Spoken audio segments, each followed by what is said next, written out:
In today's video, I'm going to teach you how to integrate Calendly with Microsoft Outlook. This guide is designed to help you set it up quickly and effectively, ensuring your calendars are always in sync and you never miss an important meeting. Let's get started. First, open your web browser and navigate to the Calendly homepage.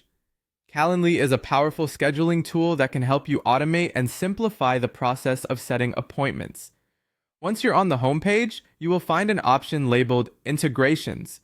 This is where the magic begins. Click on Integration and Apps.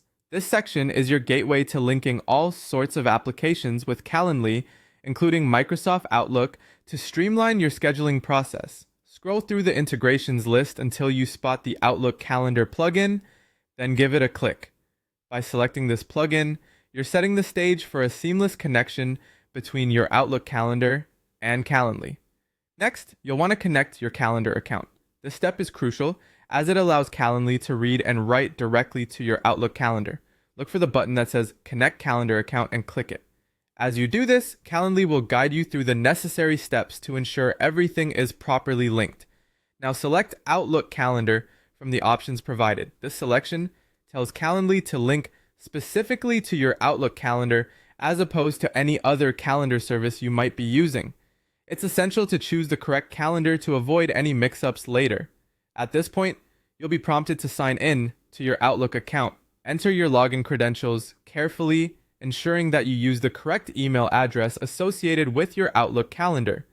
Signing in grants Calendly access to your calendar's events, which is necessary for the integration to work.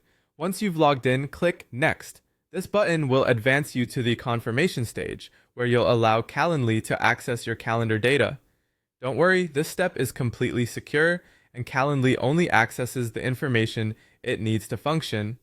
Finally, a prompt will appear asking you to accept the integration. Clicking Accept finalizes the process, confirming that your Calendly and Outlook accounts are now fully synced. This last step is crucial, as it gives Calendly permission to add new events to your calendar and update existing ones. And there you have it, you've successfully integrated Calendly with Microsoft Outlook. Now, you can easily manage your appointments and ensure that your calendar is always up to date. Thanks for watching, and if you have any questions, feel free to leave them in the comments below.